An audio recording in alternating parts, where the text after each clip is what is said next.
آپ کو بتائیں کہ S S P C D D Irfan Bahadur کہتے ہیں کہ رینجرز پر حملے میں فتنہ الخوارج جماعت الاحرار کا گٹھ جوڑ سامنے آ چکا ہے۔ ماسٹر مائنڈ کو رینجرز نے ایک کارروائی کے دوران گرفتار کر لیا۔ بتایا گیا کہ دہشت گردوں کا گروہ بلوچستان کے راستے کراچی پہنچا۔ قاری بشیر نے دہشت گردوں کی سہولت کاری بھی کی۔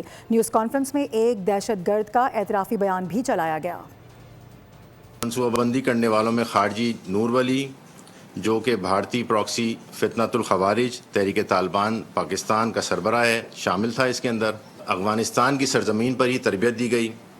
دہشت گرد عثمان، جو کہ افغانستان کے صوبے ننگرہار سے تعلق رکھتا ہے، دہشت گردوں کے لیے محفوظ پناہ گاہیں افغانستان میں موجود ہیں، جہاں پر افغان باشندوں کو مکمل منصوبہ بندی اور تربیت کے بعد کراچی میں حملے کے لیے بھیجا گیا ہے۔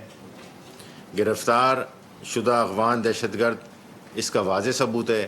افغان سرزمین میں بھارتی پراکسی فتنۃ الخوارج تحریک طالبان پاکستان اور فتنۃ الخوارج جماعت الاحرار کے تمام دہشت گرد حملوں کے لیے ایک محفوظ پناہ گاہ کے طور پر استعمال ہو رہی ہے۔